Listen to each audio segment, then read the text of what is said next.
De acuerdo, para darle mayor liquidez inmediata al Fonden, por lo menos por 10,000 millones de pesos, en partidas que el gobierno tiene a la mano, que puede cortar de inmediato, que ha aumentado sin ninguna justificación y que simplemente, si se aprieta un poquito el cinturón, podría obtener fácilmente 10,000 millones de pesos para lo que resta de este año. Esto es independiente de la discusión que se va a tener para el Fonden el año que entra. Todavía quedan 3 meses de este año que pueden destinarse recursos de manera inmediata. ¿En dónde proponemos los recortes?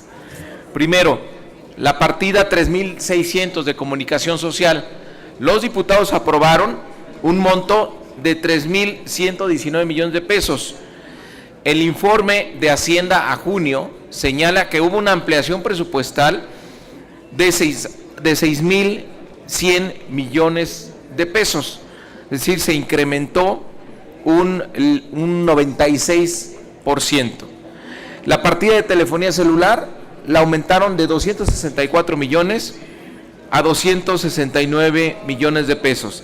De servicios oficiales, de 1,418 millones a 2,129 millones de pesos. El pasajes aéreos de 1,685 millones a 2,313. Pasajes terrestres de 2,809 a viáticos en el país de 3,880 a 5,795. Viáticos en el extranjero de 679 millones a 917 millones de pesos. Apoyo administrativo, traducción, fotocopiado, impresión, de 3,900 millones a 4,800 millones de pesos, y servicios legales de contabilidad, auditoría y relacionados de 4,450 millones de pesos a 7,830 millones de pesos. Son ampliaciones que de manera no justificada ha hecho la Secretaría de Hacienda a estos rubros. Como ven, son rubros de gasto corriente que pueden ajustar muy fácilmente y completar 10,000 millones de pesos que pueden ser destinados de manera inmediata a toda la población afectada por las distintas vías que existen. Entonces, esa es la propuesta. Se pueden tener 10,000 millones de pesos el día de mañana, simplemente con un oficio firmado por parte del secretario de Hacienda, donde congele estas partidas que tuvieron un aumento injustificado a lo que autorizó la Cámara de Diputados. Insisto, comunicación social nada más creció el 100%, de 3,119 millones a 6,100 millones de pesos. Entonces, sí hay dinero, hay mucho de dónde cortar para destinarlo a la gente que más lo necesita en estos momentos.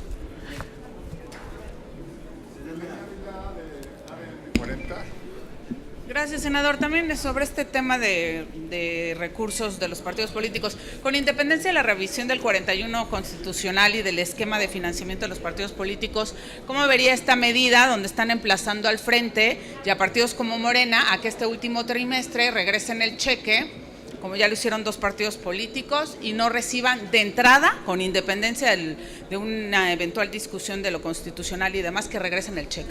No, yo creo que el tema de fondo es el financiamiento. Los partidos no caen en esta trampa que está poniendo el PRI.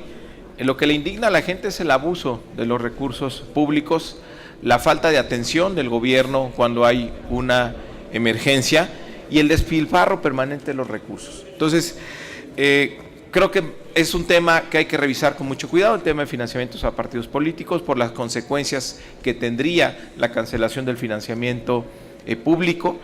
Pero en estos momentos lo más importante es que lleguen apoyos a la gente, y lo que estamos demostrando aquí es que hay mucha tela donde cortar para que esto pueda ocurrir.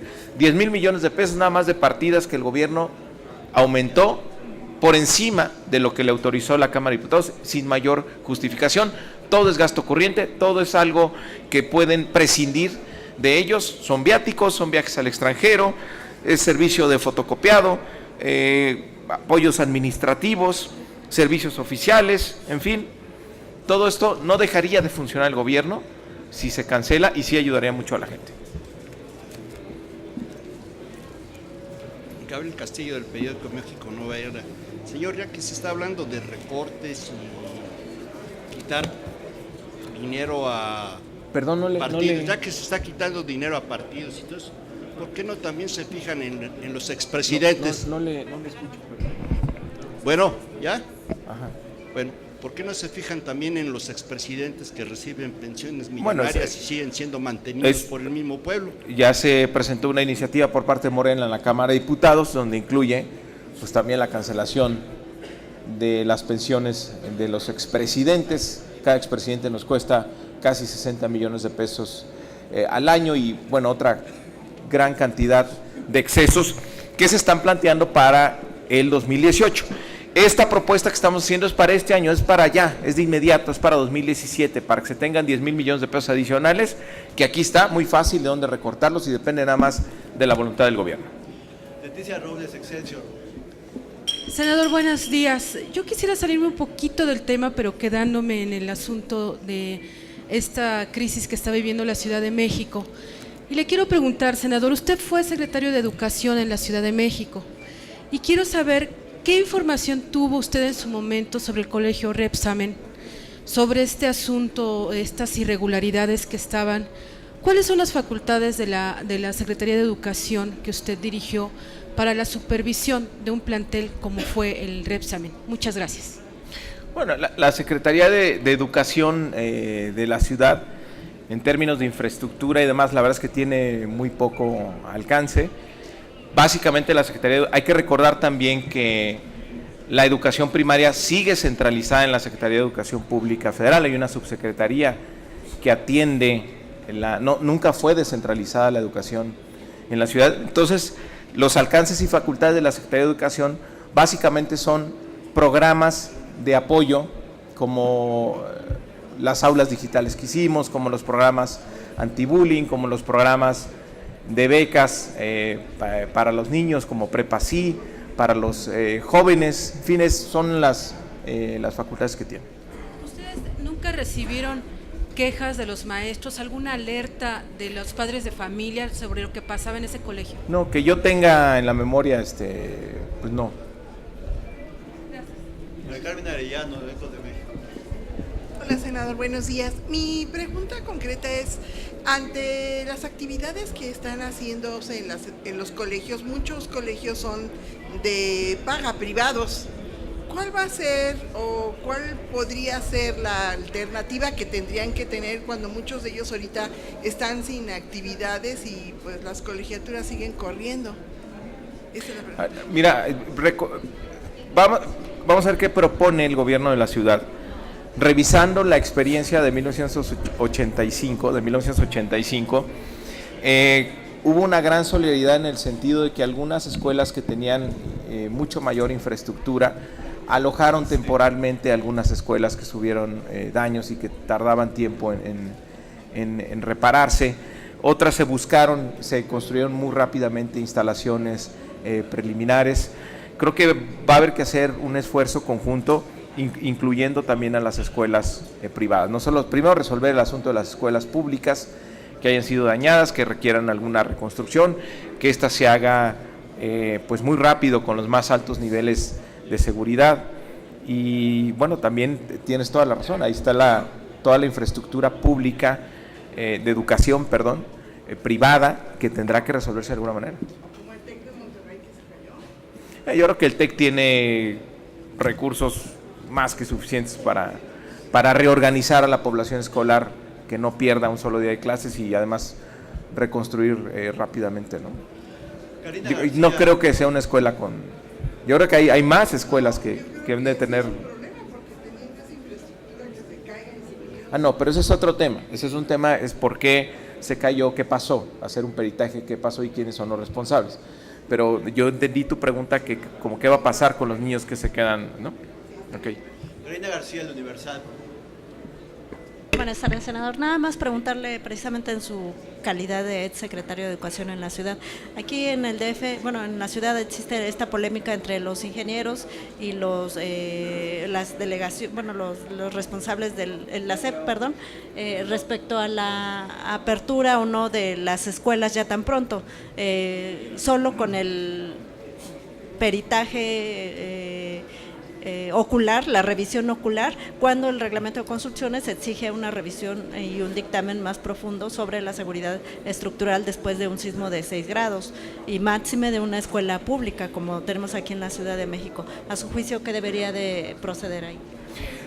Yo creo que en el caso de las escuelas y en todos aquellos inmuebles donde hay dudas de los vecinos o de... Yo he recibido muchas llamadas también de gente que ya los obligan a regresar a trabajar y los empleados tienen mucho miedo, tienen muchas dudas de los daños que sufrió el edificio. Yo creo que debería haber una revisión muy profunda y que todo el mundo le dé certeza en el caso de las escuelas, que se involucren los padres de familia. Para quienes hayan hecho ese peritaje, se les comunique a los padres de familia y también a los maestros de cuáles son la información, las bases o el procedimiento que siguieron para determinar de que existe o no existe daño y que los niños estén seguros. Pero lo mismo en las viviendas. A mí me ha estado llegando por mi teléfono, por mi correo, por mi Facebook, fotos que me manda la gente de sus oficinas o de sus viviendas que pues no tienen la seguridad de que hayan sido revisados. Ayer me decían, no sé si sea cierto porque hay que ser responsables en esta información, donde un edificio que está cerca del edificio que se cayó de Lindavista, pues tiene aparentemente muchos daños y ya el propietario quiere que la gente regrese a trabajar y los trabajadores tienen mucho miedo. Entonces sí hay que reforzar esa parte, que haya mucha seriedad en los dictámenes que se están haciendo. Entendemos que es un trabajo titánico, pero es algo que se tiene que hacer porque es la vida de las personas. Entonces ahí tendría, pues es un llamado al gobierno de la Ciudad de México.